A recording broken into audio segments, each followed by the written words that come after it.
નમસ્કાર દર્શક મિત્રો, એસડી ન્યૂઝ ગુજરાતી ચેનલ પર આપનું સ્વાગત છે અને હું આપની સાથે વૈશાલી પુવારુ કરીશું નજર આજના સમાચારો પર। અંકલેશ્વર કોર્ટ સંકુલ ખાતે શનિવારના રોજ 2025ના વર્ષની પ્રથમ રાષ્ટ્રીય લોક અદાલતનું આયોજન કરવામાં આવ્યું હતું। આ લોક અદાલતમાં વિવિધ પ્રકારના 3292 જેટલા કેસો મૂકવામાં આવ્યા હતા। આ કેસના નિરાકરણ માટે ભારે ઘસારો જોવા મળ્યો હતો।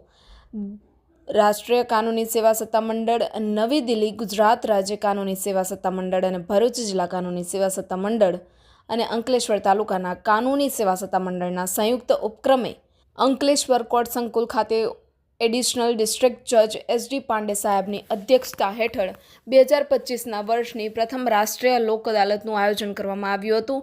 આ લોક અદાલતમાં મોટર અકસ્માત, વળતર કેસ, સમાધાન લાયક ક્રિમિનલ કેસો, દીવાની દાવાઓ, ફોજદારી કેસો તેમજ મેટ્રિમોનિયલ કેસો સાથે ડીજીવીસીએલ અને બેંકો સહિતના વિવિધ કેસો મળીને કુલ 3292 જેટલા કેસો મૂકવામાં આવ્યા હતા। કોર્ટ સંકુલમાં લોક અદાલતનો લાભ લેવા માટે ભારે ઘસારો જોવા મળ્યો હતો। લોક અદાલતમાં Ankleshwar bar association, court staff તેમજ ન્યાયાધીશોએ સેવા આપી હતી। તો લોક અદાલતના માધ્યમથી નાગરિકોનો સમય, વકીલ ફી તેમજ અન્ય આવવા જવાના ધક્કા પણ બચી જતા હોય છે, સાથે તાત્કાલિક ન્યાય મળી જતો હોય છે। ઉપરાંત નામદાર કોર્ટ પર કેસોનું ભારણ પણ ઓછું થતું હોય છે। Reporter Jayesh Prajapati, SD news Gujarati, Ankleshwar.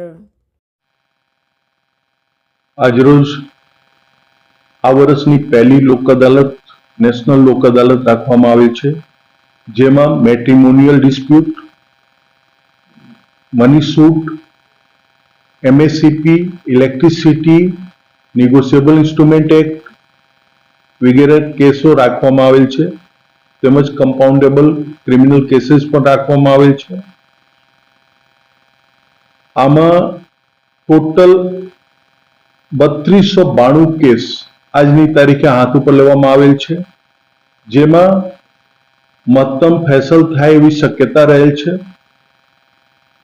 જો લોક અદાલતમાં કોઈ પણ સેટલમેન્ટ થાય તો એનાથી બધાને સમયના, પૈસાના બચત થાય। તે સિવાય બંનેની વિન વિન સિચ્યુએશન હોય, એકબીજા સાથે સંબંધ પહેલા જેવી સાચવી રાખે, કોઈ સંબંધ બગડે નહીં। અને એટલા માટે તમામ જનતાને હું આહવાન કરું છું કે અંકલેશ્વરની તમામ જનતા આ લોક અદાલતમાં મહત્તમ ભાગ લઈને નિરાકરણ કરાવે।